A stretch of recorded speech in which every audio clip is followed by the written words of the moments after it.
Thank you guys so much. This is a huge treat for me, not the least of which because, first of all, I've never been played on with like a slow jam. I really appreciate that. Second of all, which this is a big day for me. Second of all, because I live in Brooklyn and it's snowing like 2 feet in Brooklyn today. So thank you for inviting me down to Florida to spend some time with you. You've chosen much more wisely than I have in where you live. I'm a reporter at the New York Times. My name's Charles Duhigg. And a couple of years ago, about 5 or 6 years ago, I wrote this book called The Power of Habit, about the science of habit formation. And at the time that the book came out, I had been a reporter for a little while, and I was writing this book, and I wasn't certain if anyone was gonna buy it and read it, and it came out, and people bought it and read it, and it was enormously gratifying. And I was working for the Times on this series about Apple and about working conditions in Chinese factories and where they make iPads and iPods, and that got a lot of attention.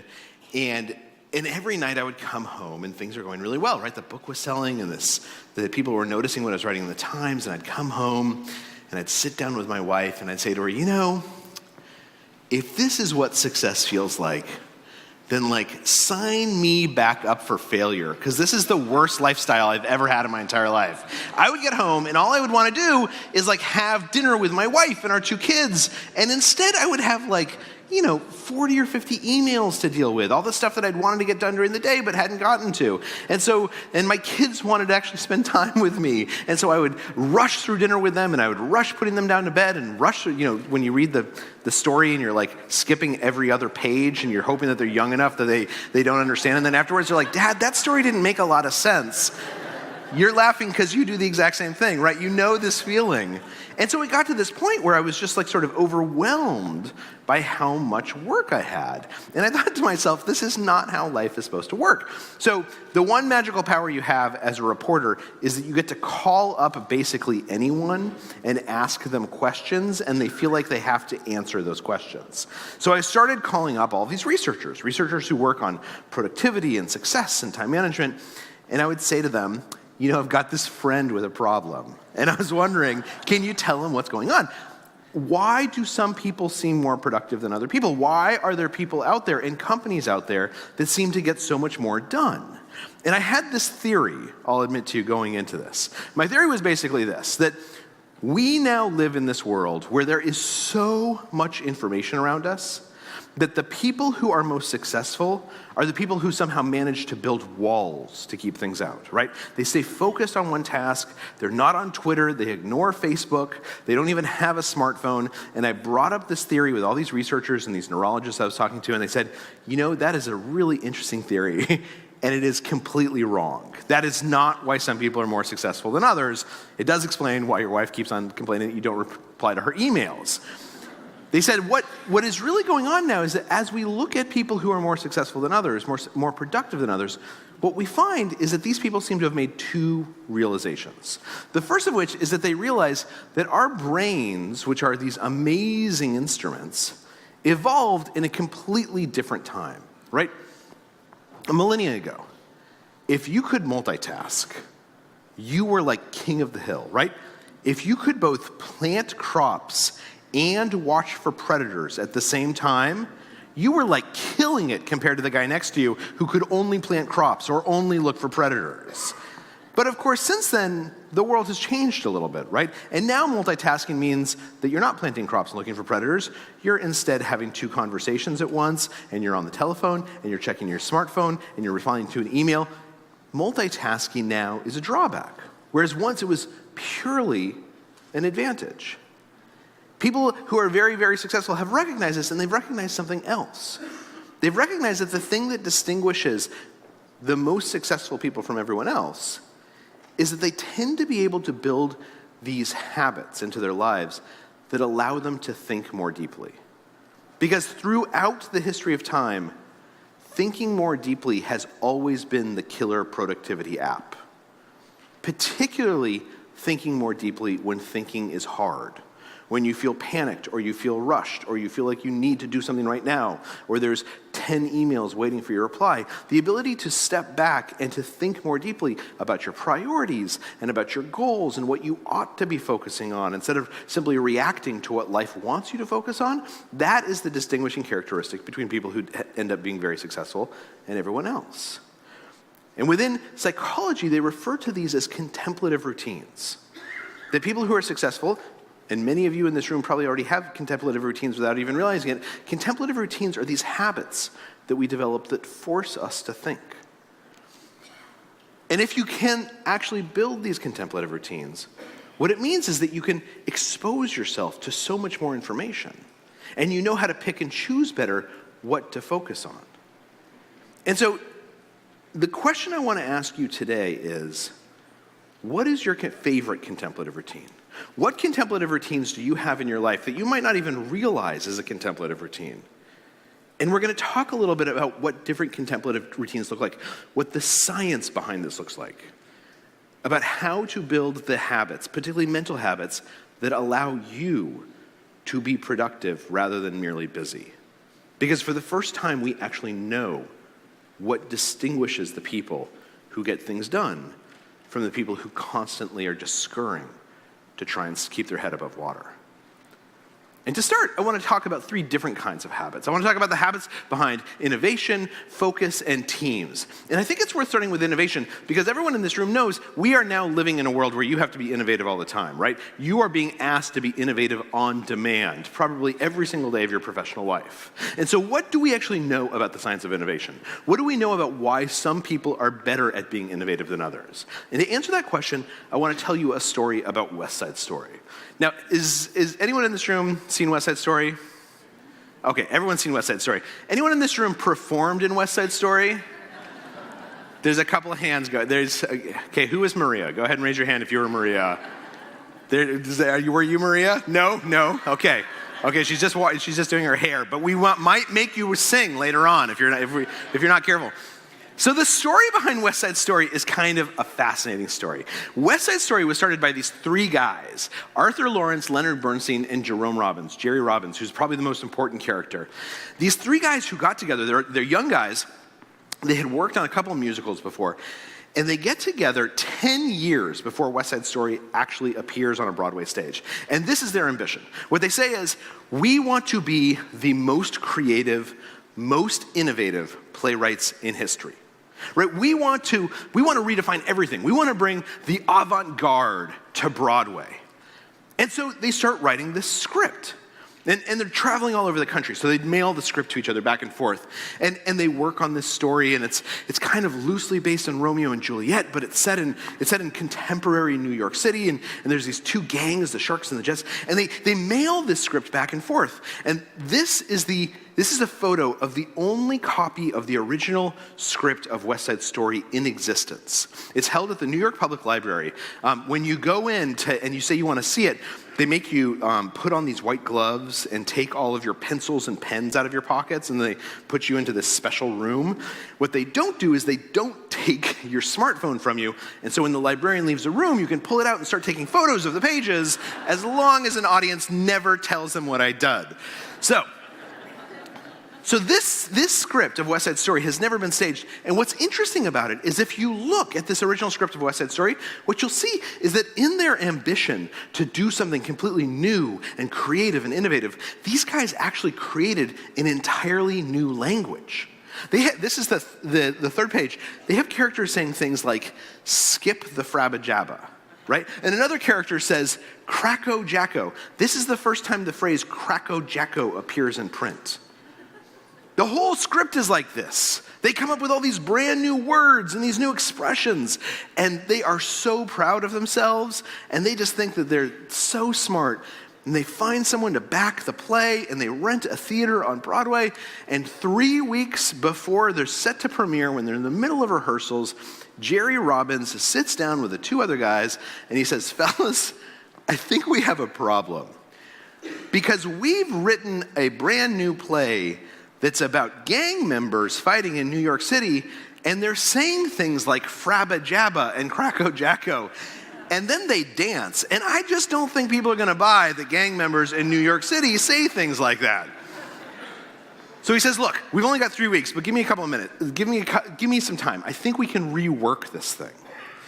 Now, at the time, Jerry Robbins had this theory. And his theory was that in order for this play, this musical, to succeed, it needed to have more cliches in it. It had actually gotten too creative, too innovative. So he starts thinking about the cliches that he's aware of. Now, at this point in American history, there's this whole set of cliches about gangs in America. There were all these dime store novels that were incredibly popular. They were all about what gang life was like, right? So people had heard about war councils or rumbles. The same way everyone in this room thinks that we understand what the mafia is like because we've seen the Godfather movies. Americans thought they understood gangs because they had read these books. There's a cliched language, in other words. And Jerry Robbins himself, he's actually steeped in a completely different kind of cliched language. Jerry Robbins had been trained as a classical ballet dancer. He had performed in the Nutcracker Suite and in Swan Lake in this visual vocabulary that has existed for 200 years, that has become so cliched that anyone who goes to the theater on a regular basis and has been to ballet, they know how to recognize what people are saying simply by how they move. So Jerry Robbins says, look, here's what I want to do. Instead of doing something completely new, I want to take all these cliches from these gang books, and I want to take all the cliches from ballet, and I want to jam them together. So, 3 weeks later, imagine that you are sitting in the theater at the opening night of West Side Story. You're all theater goers, right? You're the types of people who show up for a brand new musical. So you've seen dozens of musicals and ballets before. And you sit down, and the curtain goes up, and this is what you see. You see these actors walk onto the stage, but they don't look like actors. They're dressed in normal clothes, right? They're dressed in the same clothes that your kids were wearing when you left them at home or that you saw outside of the theater. But they don't move like normal kids, right? They move like this. They move in this way that you recognized before, because this right here, that's Swan Lake. And then that's a Ronde de Triomphe. This is this way of showing ownership and possession of a stage that's been around for 200 years. And you're sitting in the audience and you're watching this and you're seeing these people who don't look like anyone you've ever seen on the stage before, but they're moving in ways that are so recognizable, so familiar to you, that it's like someone has taken Tchaikovsky and made them contemporary. And then they start telling the story that you remember from when you were in high school, Romeo and Juliet, right? You all know Romeo and Juliet, but there's these weird little deviations. Like if you'll remember in Romeo and Juliet, there's actually a rape in the middle of the play. It's just alluded to. But in West Side Story, when it's on stage, there's a rape on stage. The first time that a rape is ever performed on Broadway. And then you remember the end of Romeo and Juliet. The lovers both kill themselves. It's tragic. At the end of West Side Story, if you recall, nothing happens. Literally everyone comes together, they sing a song, and then they just all drift away. You don't know if Tony and Maria end up together. You don't know if the good guys or the bad guys won. You don't really know anything. This play, this musical, becomes the most important piece of American theater in the last 100 years. Every single piece of musical theater, or theater in general, after West Side Story has to respond in some way to what they did on this stage. It's one of the most popular things that's ever been produced. And this formula that Jerry Robbins comes up with that makes it seem so creative, this formula of taking old cliches and combining them, this becomes so powerful that it's still alive today. As an example, stories about the founding fathers have been told since the founding fathers were alive. And hip-hop is like 38 years old at this point. It is not a new musical genre. And yet you take a story about Alexander Hamilton and you jam it with hip-hop songs and it becomes Hamilton. This incredibly popular musical, right? What's really interesting, though, is that if you look at innovation, at the science of innovation, at why some people seem to be able to be innovative on demand or innovative in a very high productive way, what you find is this formula over and over again, even outside of entertainment. If you look at scientific papers, for instance, what you'll find is that papers that are seen as being the most creative, the most important, they are papers that only contain 5% new material. If you have 8% new material, it's too much. People just don't pay attention to it. If you have 3, it's seen as being kind of like retreads. But if you take a bunch of cliched ideas and you mix them together in new ways, and that 5% is some new combination, people will think that is genius. They'll see you as a creative mastermind. Or in business, the same thing happens. One of my favorite stories behind this is that in the 1980s, there was a company in Rhode Island, a design firm, who was hired to come up with a new kind of helmet that kids would wear. Head injuries is the second leading, at the time, was the second leading cause of death for Americans under 18 years old. And so they went to this design firm, very fancy place, and they said, come up with a new helmet. And they spent 3 years trying to do it, and all they could come up with were things that looked like motorcycle helmets or football helmets. Nothing that a kid is gonna wear. And then they hire this new guy. Now this new guy, it's in Rhode Island. It's the middle of winter. This guy is a boat builder. I interviewed everyone involved.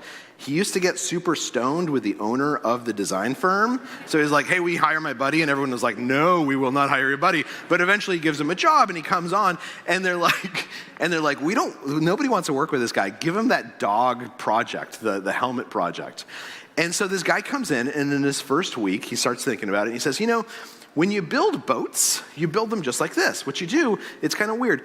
You build these ribs, right, of the boat. And then you build the hull around the ribs. You guys live in Florida, you know this. And the reason why is because that way, if a boat hits a rock, it distributes the force. So it doesn't punch a hole in it, but it doesn't really shake up anything inside. And he said, look, so the idea I had was just like, what if we built a boat hull that was just the size of someone's head? And that's the invention of the modern bike helmet. You guys all own one of these. This has saved more lives than anything else except for seatbelts in America. And it came about because somebody combined old ideas in a new way. Again and again and again, we see this pattern, which is that innovation and creativity, it is not the domain of artists waiting for a brainstorm or creative people. Creativity actually comes from people who understand that ideas are an import-export business. And within the academic literature, we refer to these people as innovation brokers. And Jerry Robbins, the guy who made the West Side Story, he was like an innovation broker par extraordinaire. This guy loved reading all of these dime store novels about gangs. But he also read all the classics. He knew Shakespeare. He was trained in classical dance, but he also loved to sneak out after rehearsal and go to these jitterbug contests that they had all over New York City. None of his fancy dance friends would come with him. They all looked down their nose at it, but he loved going to them. He was a man who had romantic relationships with both men and women at a time when being gay is punishable by being jailed in New York City. He would go to all these meetings of the Communist Party, not because he was a communist or actually understood what communism was, just because he just liked going to things where people fight with each other all the time. And if you go to a meeting of the Communist Party, everyone is gonna just shout at each other for 90 minutes straight. He, in other words, was a really intellectually curious guy. But that is not why he was an innovation broker. That on its own is not enough. It's what he did next that mattered. What he would do is that every night he would come home and he would write these incredibly long letters. Letters that were 18 or 25 pages long, and he'd send them to his friends, and they were so long that his friends would write back and say, hey, I got the letter, I only read the first 3 pages, please start self-editing before you put it in the mail. But of course, he wasn't writing those letters really for his friends, right? He was writing them for himself. This was Robbins' contemplative routine. This was his habit. This was how he forced himself to think more deeply. This activity of writing a letter each night, which feels like work, this is how he realized, oh, there's a link between a jitterbug contest and a play written by Shakespeare. And we see this again and again and again. When you talk to people at Apple, when you talk to people who are artists, and you ask them, why are you so creative? What they will tell you is that they have some process that looks like work, but that is actually just forcing them to think more deeply about the things that they are exposed to. Or put differently, innovation, becoming an innovation broker, occurs by exposing ourselves to varied experiences and then forcing ourselves to think about them. And the reason I mention this is because everyone in this room is successful. Everyone in this room has contemplative routines that you've developed probably almost unconsciously. You rely on them to help you get things done every day. But if you want to be more creative, if you want to help your kids be more creative, if you want to help your team be more creative, then ask them, what new thing will you do this week? That's the fun question. And then ask them, how will you force yourself to think about it? Because that is what distinguishes the creative from everyone else. Which raises this kind of interesting question, though, which is, if we're telling everyone, okay, you should go out and you should learn all you can, and you should sit down and you should write long letters, or you should come home and tell your spouse about what you saw that day, or you should, force your second in command to listen to you talk about what you learned while you were sitting in some audience, how do you also at the same time remain focused on the things that matter? Well, we've learned a lot about the neurology of focus. And to tell you what we know about the neurology of focus, I want to tell you another story. And this is the story of Qantas Flight 32. Now, how many folks in this room get on airplanes on a regular basis? Okay, you're going to love this story. Qantas Flight 32 is a jet that took off from the Singapore airport headed to Sydney, Australia in August of 2010. On the day it took off, it was a picture-perfect day, not a cloud in the sky. And Qantas Flight 32 was an Airbus A380. Is anyone here a pilot? So an Airbus A380, if you've ever flown from one continent to another, odds are good it was on an Airbus A380. It is the most sophisticated, most complicated, most advanced airplane in history. It's one of these huge double-decker planes, right? Those engines are so big enough that I could stand on my own shoulders and inside of them and not touch any of the metal. It's a plane that's so well designed that if everything's going according to plans, the pilot only has to fly the plane for about 8 minutes. They fly it for 4 minutes when it takes off, then it can spend 14 to 15 hours aloft, and then they fly it for another 4 minutes when it lands. And on the morning that Qantas Flight 32 takes off, things are perfect. It takes off into the air. It's beautiful. There's no clouds. There's no birds. The pilot is a pretty experienced pilot, so he decides to fly the plane for actually the first 20 minutes because he just likes to fly. And he's reaching over. They've hit about 10,000 feet. He's reaching over to turn on the autopilot when all of a sudden he hears this noise like thousands of marbles being thrown against the hull, the fuselage of the plane. Now, unbeknownst to him, what had just happened is a freak occurrence, a 1 in a million occurrence. Inside that front engine right there, some grease had accumulated where the fan blade attached to the shaft. And because they were at a low enough altitude, there was enough oxygen in the air that something sparked and that grease caught fire. And the fire got hot very, very quickly. It's quickly enough, in fact, that it caused this fan blade to detach from the shaft. And because the shaft of the jet engine is spinning around really, really fast, when the fan blade detaches, it disconnects and it starts jutting through the wing and ends up punching a hole in the wing. This is actually a photo that was eventually recovered from someone's phone from this flight. That hole, it's kind of hard to tell, that hole is big enough that 2 grown men standing side by side could pass through it without touching the metal. And I don't know what's more terrifying, looking out your window at 10,000 feet and seeing that in your wing, or then your next instinct being like, oh, selfie with the hole in the wing, right?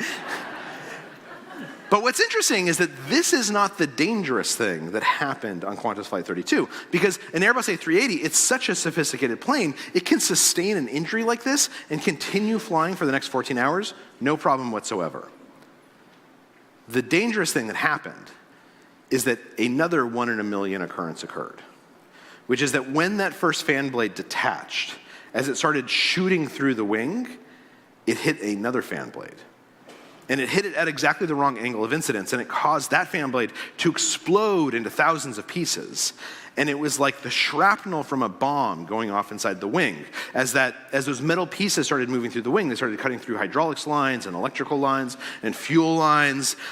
Inside the cockpit, where the captain and his co-pilots are sitting, their board suddenly erupts with every single alarm you could possibly imagine. When they finally managed to look and recover the wing on the ground, they said it looked like someone had taken a machine gun and had sprayed the underside of the plane with bullets. Now, what's interesting, though, is that the guy who's flying this plane, he's this guy. He's a guy named Richard de Crespigny, and he had been trained to fly by the Australian Air Force. Now, are there any Air Force vets here? So, if you know anyone who's an Air Force vet, then one of the things you'll learn pretty quickly about them is that when you're trained to fly by any Air Force, you're trained to think, to hold your focus in a very specific way. Within aviation, this is known as situational awareness. You've probably heard this phrase, situational awareness. It actually comes from aviation. And what situational awareness is it's a way of teaching people to engage in what's known as building mental models. Basically, in layman's terms, telling yourself a story about what is occurring as it's occurring.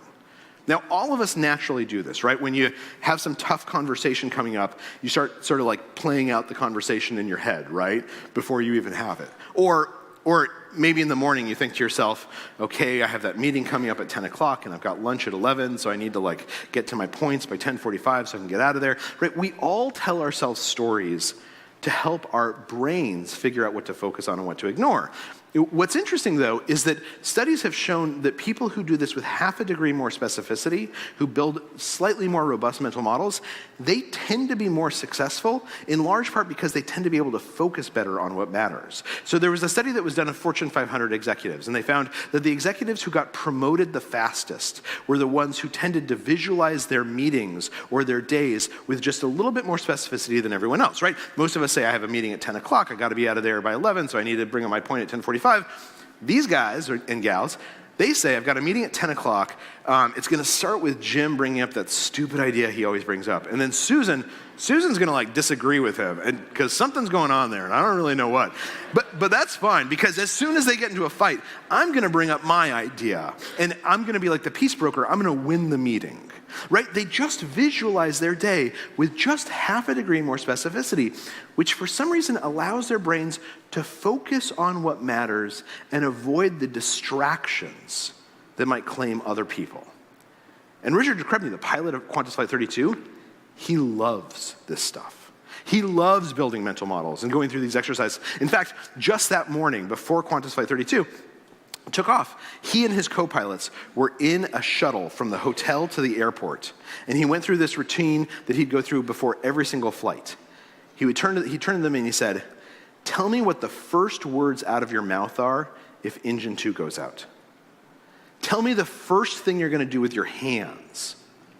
Where are your eyes going to go? What are you going to look at first? What are you going to look at second? Tell me a story about what happens if we have an emergency. And if you listen to the cockpit recordings from the first few minutes after this emergency starts, what you will hear is pilots speaking in short, clipped, non-panicked sentences. They will sound like they are reading from scripts. Because in a sense they are, right? They've practiced this dozens of times. There's not an ounce of concern in their voice.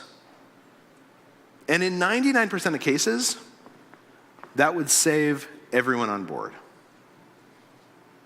But the problem with Qantas Flight 32 is that there are so many things wrong with this plane that you can't possibly have enough stories in your head to keep track of all the emergencies.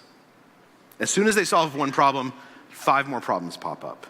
And then they solve 3 of those problems, and 15 more emergencies are erupting. Right? There's a computer system called an ECAM that just literally delivers to you incident after incident, thing you have to worry about after thing you have to worry about.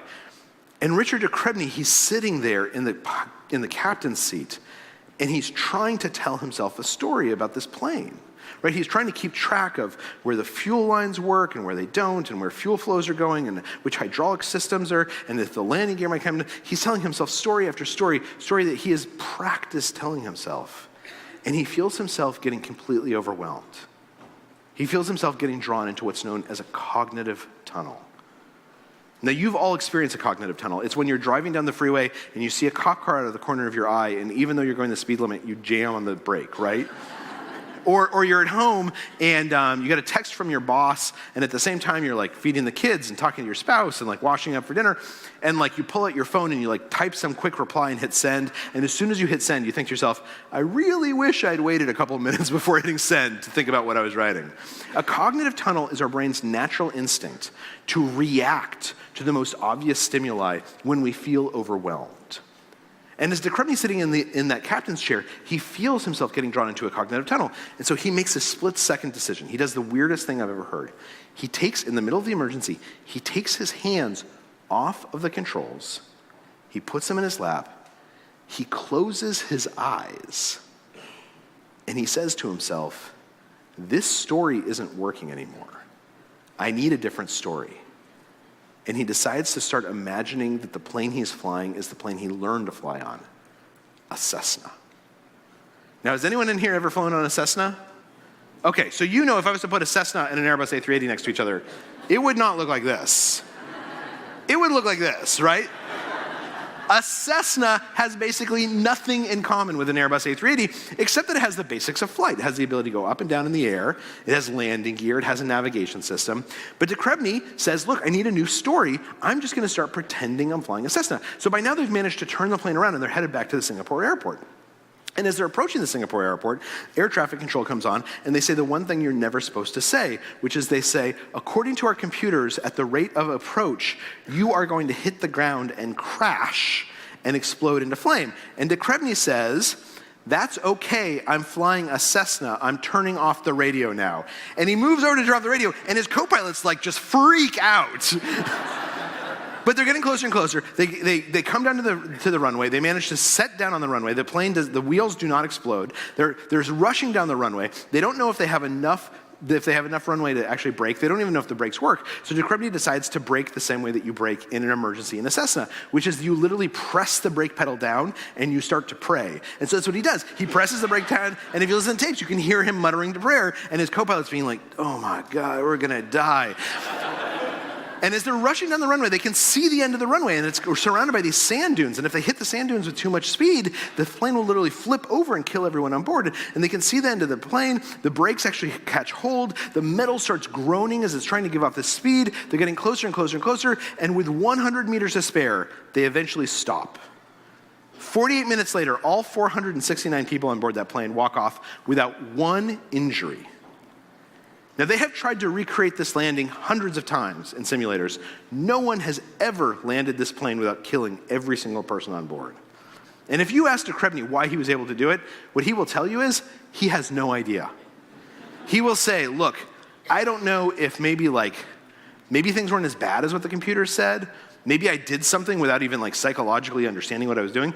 He will tell you, though, that the only good choice that he made was to decide to pretend he was flying a Cessna. Because suddenly he went from this mindset where he's reacting to all these alarms, he's reacting to, he's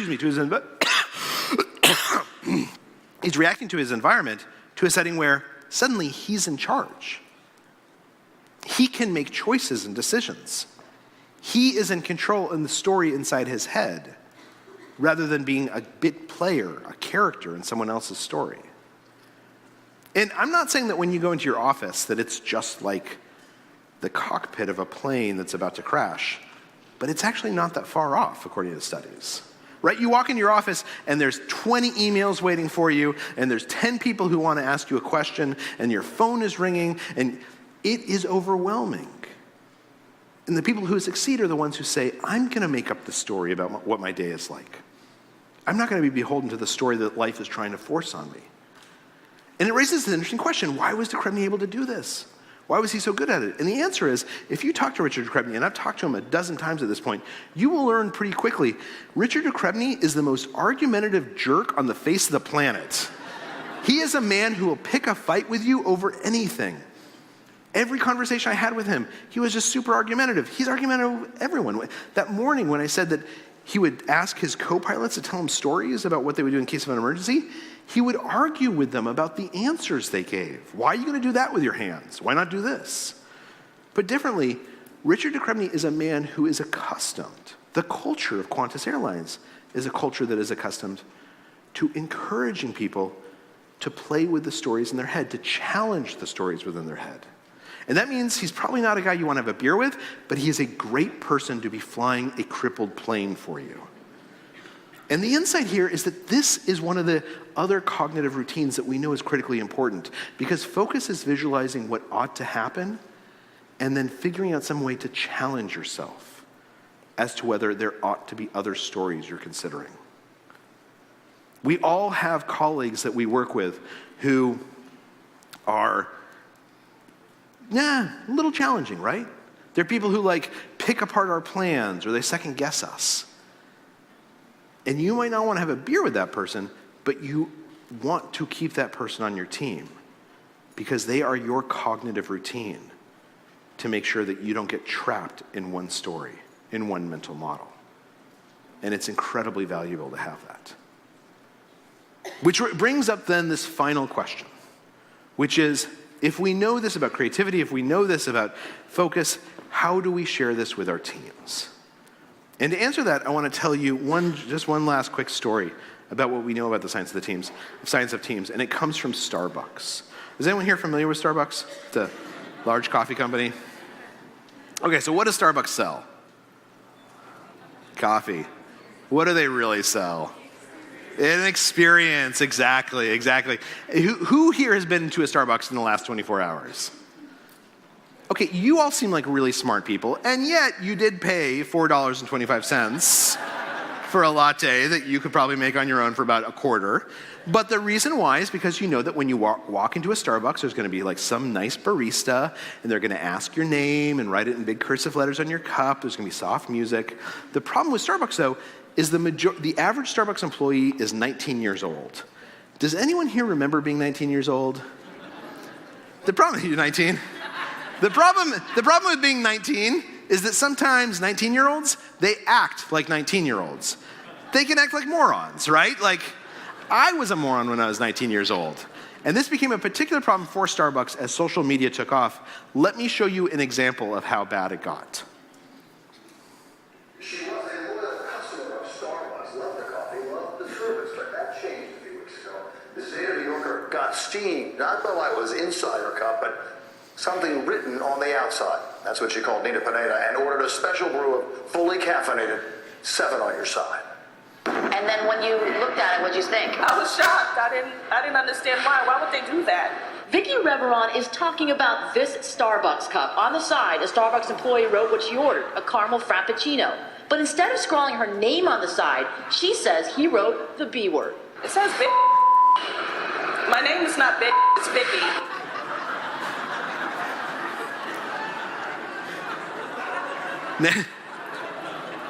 Now, have you ever idly wondered, what does $200 million in national advertising sound like going up in flames all at once? Now you know.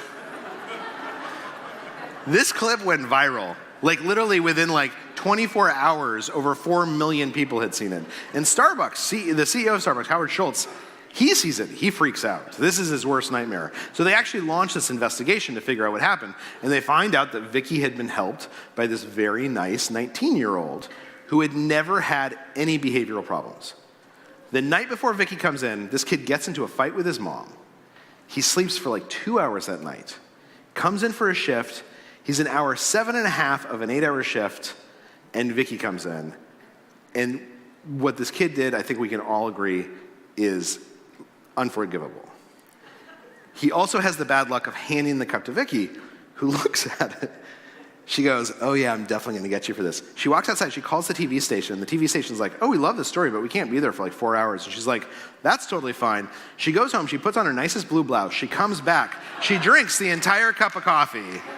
Then she does the interview. So the real lesson here is whatever you do, don't mess with Vicky. But so Howard Schultz and his team, they're like, look, this is happening again and again and again. Why is this happening? And what they start realizing is the problem here is that we need to teach our employees better willpower. And luckily for them, there had actually been a bunch of research on how you create willpower, mostly how you create willpower habits. One of the most famous examples of this is this thing called the marshmallow test, which you're probably familiar with. There's this guy, Walter Mischel. He's a researcher in the 1960s at Stanford. He has a 4-year-old daughter.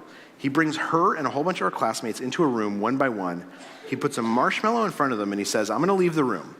If you want, you can eat the marshmallow. If when I come back, though, if the marshmallow is still there, then I will give you a second marshmallow. Now, they've repeated this experiment a couple times. Let me show you what happens when you put a marshmallow in front of the 4-year-old. I'm gonna go do something and then I'll come back. It smells yummy.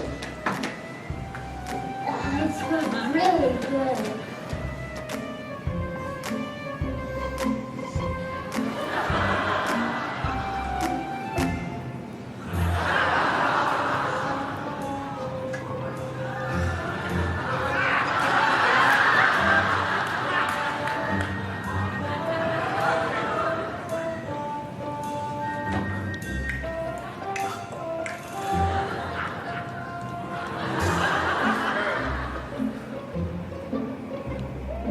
So only one of these kids managed to go the full 10 minutes. Let me show you which one.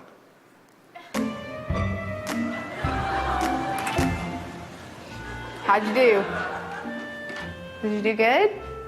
You did? Yeah. You wanted to eat it, didn't you? Yeah. So did I tell you to give you another one? Okay, now you can have both. You need them.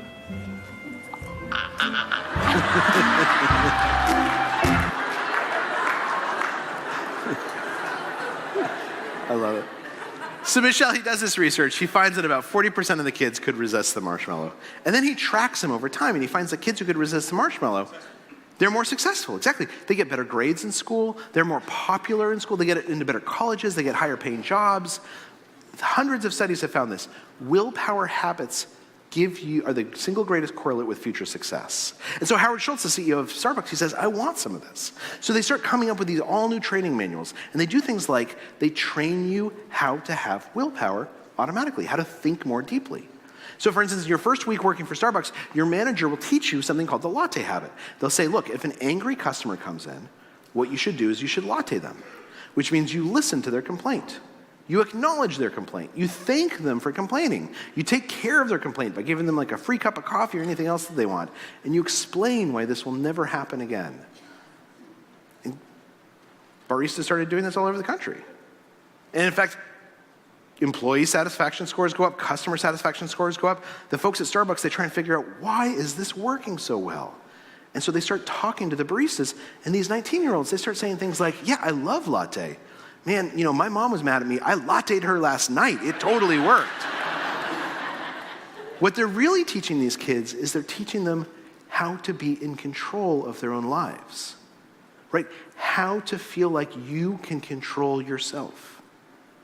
And this is what we know when it comes to these contemplative routines and most importantly, teams, and why teams come together, that the best teams allow our motivation to expand because they give us a sense of being in control. They have things like the latte routine, or they have timeouts where everyone at the table speaks up and they say what they're thinking about and what's going on in their lives. They have opportunities for us to express ourselves and to therefore think more deeply, because thinking gives us control. And the reason why I mention this is because everyone in this room is incredibly successful, right? We have contemplative routines that have made us, habits that have made us into successes. But we're also surrounded by people who oftentimes need help. And particularly at a university, at an institution of learning, we're reminded of how valuable those opportunities to help are. For the first time, we understand why some people are more successful than others. We know why some people are busy all the time and other people are actually productive and get things done. And it's not because we are good at smartphones or we're on top of email. It's because somebody came into our life and said, look, it's okay to slow down at these important moments and take a breath and think more deeply. Let me tell you how to build a habit that will make that easier. Whether that's remembering to combine old ideas, or to tell yourself a story, or to have some phrase that runs through your head like the latte habit. something that allows us to take a break and say, now is the hard time to think. And so now is when it's most important. And I hope you get a chance to go out today or this week and find someone who could hear that and make their world, and as a result, all of our worlds, a little bit of a better place. Thank you all so much for having me. I really appreciate it. You get time for Absolutely. Absolutely. We're going to give you a break in just a second, but your idea of a cognitive tunnel, I'm looking out at the audience. I know people, they've started their own companies from branding, all sorts across the board. This idea of being caught up in reacting to life. What would be the one suggestion, if there's one practice they're going to walk away with today and say, hey, here's what I would suggest, how to break that cognitive tunnel. Living a reactionary life, here's the one thing I'd suggest. It's a great, you to do. so the best thing, according to all the studies, the best thing you can do is to have that story in your head before you're in the tunnel. So this is something I do with my boys now. I have a 9-year-old and a 6-year-old. When I'm taking them to school in the morning, we sit down and we say, what's the best thing that's going to happen to you before 10 o'clock? Like if you had a great day, what's going to happen between 10 o'clock and 2 o'clock? And if you have a bad day, what's going to happen between 10 o'clock and 2 o'clock? Wow. Because just coming up with some story inside your head, it somehow makes you more attuned to noticing the cognitive tunnel, right? If you've got the story in your head between 10 and 2, I mean to get this one memo written, and suddenly you're like on Facebook and you've been there for like 20 minutes, you recognize I should not be on Facebook for 20 minutes. This has nothing to do with the story inside my head. It's called cue awareness. Wow. And there's something about that awareness that makes it easier for us to hijack our own focus and put it where we want it to be, rather than where it naturally goes. Wow. Hey, would you say thank you one more time to Charles? Thank you all so much. Thank you very much. Thank you.